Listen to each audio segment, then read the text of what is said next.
Discipline is the strongest form of self-love. The future you is depending on the current you to keep the promises that you made to yourself yesterday. And just a few years ago, I was the farthest thing from that. I was a chubby little drug addict who's now in the best shape of his life with an unbreakable mindset, and I can proudly say that I haven't touched any of those drugs since. And the reason I was able to make this transformation is the discipline I was able to build for myself, and these are the 7 most important lessons I've learned over the last few years. The first lesson is to stay curious. This probably isn't something you thought would be mentioned when it comes to discipline, but staying curious means that you're always looking to learn more. The key is to have one thing in particular and be extremely curious about that thing so you can learn as much as possible about it, but you should make it a habit within yourself to be idly curious about many things and deeply curious about one. For example, I'm deeply curious about the mind and the body and how they are the foundational building blocks for success in all realms. Within that, I'm idly curious about studying some of the most successful people with a strong body and a strong mindset to see the lessons that I can extract from them and use them to my advantage. Which leads me into the second rule, which is that you need to be obsessed with your craft. It doesn't matter if you want to be a professional athlete, a multi-millionaire CEO, whatever it may be. If you want to be the best at what you do, you have to be obsessed. It's the late nights, the early mornings, spending all your free time doing the thing, studying the people at the top of the game in your thing. You have to be willing to do anything you can to get an edge on your competitors. Some of my favorite things to do is staying up extremely late working on videos or waking up super early in the morning to train when no one is watching, because it gives me a sense of pride knowing that while all of my competition is asleep, I'm getting better. It's sacrificing sleep. It's working so hard and being so focused on your craft that you forget to eat sometimes. These are some of the things that may sound crazy and may sound ridiculous, but that's the level of obsession that is required to become successful. When you go to that edge where people call you crazy, they don't understand you, they question everything you do, that's when you know that you're in that spot of obsession and drive to get to where you want to go. Rich people don't sleep 8 hours a night. I'm sorry, but it's just a fact. 8 hours is a third of your life. If you want to be successful as I know you want to be, you're going to have periods in your life where you're going to have to sacrifice these things. Rule number 3 of building discipline is to build yourself into a mythical figure. And what I mean by this is you have to have a few crazy stories about your life to build your lore.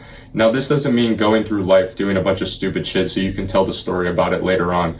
But going back to the second point of obsession, having this obsession, in my opinion, will inevitably lead to some wild stories that will be amazing to tell one day. For example, one of them for me was back in January of this year. I decided to temporarily move out of my parents' house with $213 to my name and go work 80 to 100 hour weeks at the bottom of a ship in the freezing cold winter. And the reason why I did this was so that the money I made during those 4 months could provide me with the ability and the bandwidth to not have to work a job from now until I finish college, so that I could go all in on making these videos and build the life that I want for myself financially. There's much more to this story that I'll tell in full one day, but that's just an example of how obsession for your craft can make your life into these amazing stories that ultimately build yourself into a mythical figure. Lesson 4 is the value of having a coach.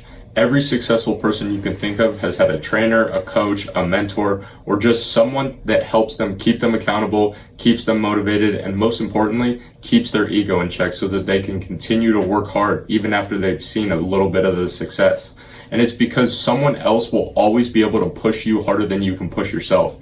You can do more reps when you train with a partner in the gym. You're more likely to stick to your diet when you go out to eat with someone who's also on a diet. You're always going to be more disciplined and able to work harder when you have someone who will push you further than you ever could on your own. And if you want someone like that in your life who's going to push you to become great, I do have a coaching service that you can access in the description if you're interested in that. But moving on, rule number 5 is to be humble enough to admit that you're wrong and reflect on how to improve.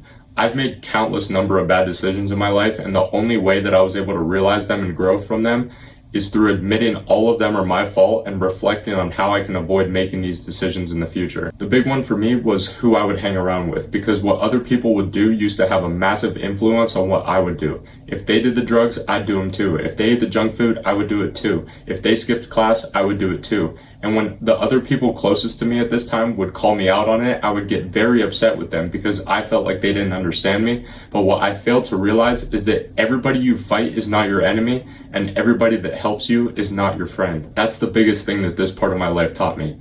Everyone you fight is not your enemy, and everyone that helps you is not your friend. Rule number 6 is to have a warrior mindset. All the successful people you know spend a lot of time reading biographies of people who come before them. For example, Warren Buffett reads about successful businessmen and inventors. Jeff Bezos reads about successful founders of companies. Mike Tyson read about all the great warriors and conquerors of their time. I could go on and on and on, but the lesson here is that you become who you idolize. By studying these people who have the results that you want in the thing that you do and understanding how these people operate, you're able to become just as successful as them. If you want to be the best, watch the best. That doesn't mean be like them and act like them and change your entire personality to be a carbon copy of them, but just adopt their lifestyle. Find out what they did to get to where they are now and make that into your lifestyle. And last but not least, the final rule of discipline is to find what feels like play to you but feels like hard work to others. For me, I know a lot of people would get bored very easily of studying the mind and the body, finding new ways to improve my training here,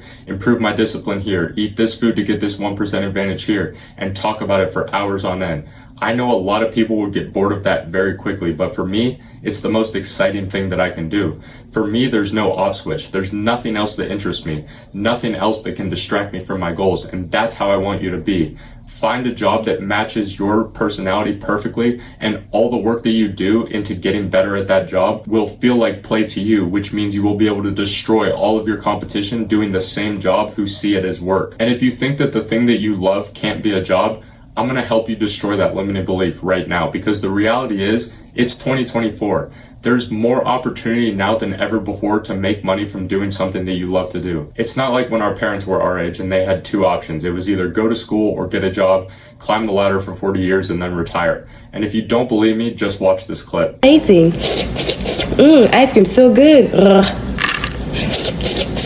Ice cream so good. You see that girl? She makes $7,000 per day. $7,000 a day doing that shit. And you're telling me that the love for whatever you have can't be turned into a source of income that can support yourself and your family? You can turn your passion into your occupation. And every day that goes by that you don't, the version of you with the life that you envision for yourself gets further and further away. So take that leap of faith. Your future self will thank you for it. And thank you for watching. If you enjoyed this one and you want to see more videos like this, subscribe for daily uploads. And as always, I'll see you tomorrow, my friend.